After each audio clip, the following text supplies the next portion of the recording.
A chance to work with Robert Smith and Johnny Marr on this new album. How did that come about?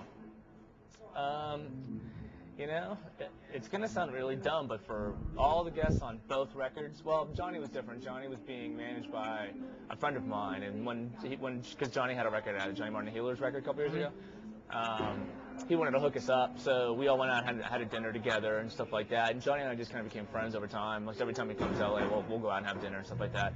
Right. So we were working on the record. I just emailed him. And I was like, he was in the studio working on his new Healers record. So I just said, hey, if I sent you a song, would you? We're gonna do this whole big kind of Pink Floyd thing. And I'm like, you want to just like rock out over it? And he was like, yeah, send me the Pro Tools session. Cool. So, and every other person on the record, everything's begun with just a simple cold call, where we just simply come up and go, hey, you don't know us, or maybe you do, but we're Tweaker, and, my management will call their manager and just say, here's what we do, and here's the kind of project, do you think Robert would want to hear it? Right.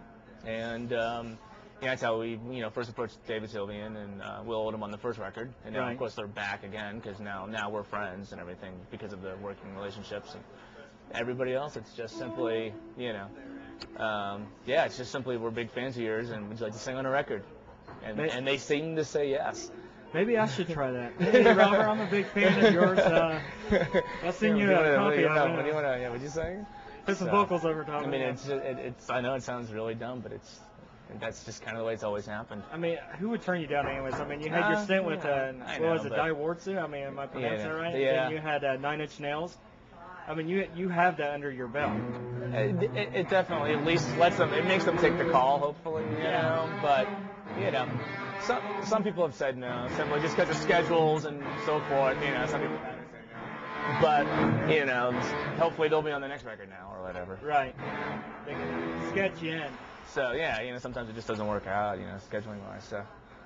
Okay, so you went from Die Wartzu to 9 Inch Nails in less than a year. Well, actually, there was a break after the first Pretty Hate Machine touring, and then during that break, I moved to Chicago and did that was album and tour, and then did a KMFDM tour for the Money record, and then that was like 91, 92, and then Nails we were regrouping. She had already started working on Broken, and so we regrouped, and then that's when we moved to LA to finish Broken and start Spiral. So it was actually in a break after Pretty Hate Machine, before Broken. Actually, it was. When I did both of those little stints. It was amazing. You got very little credit on those albums. I don't do it for credit. I do it because it's fun. That's a good answer.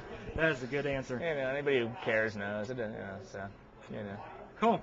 Well, Chris, thank you for sitting down with us, and hopefully, well, not hopefully, but you will rock it up tonight. We will. We totally will. Yeah, it's fun to be on the road right now, and we put the band together just to be able to do this tour with puppies, so it's nobody thinks we can actually play Tweaker live, and we'll show them tonight.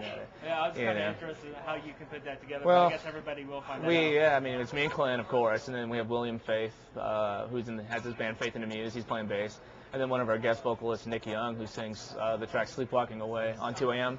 He's out as our lead singer for the whole show, and so we do the whole thing live. No tape, no sequence, no computer. Really wanted to come out like, okay, it seems like some wacky, weird studio project with a bunch of gas and the whole thing, but really kind of wanted to come out the first time and show people that, we're musicians and we can be a band and it can stand up on it without bringing my whole studio out on stage and hitting play on something, Right. We spent a lot of time working it out to be able to play it all live that way, so it's been, just another challenge. Cool. And for Tweaker Land, so. Cool. Well, thank you very much. You're very welcome. It's great talking with you.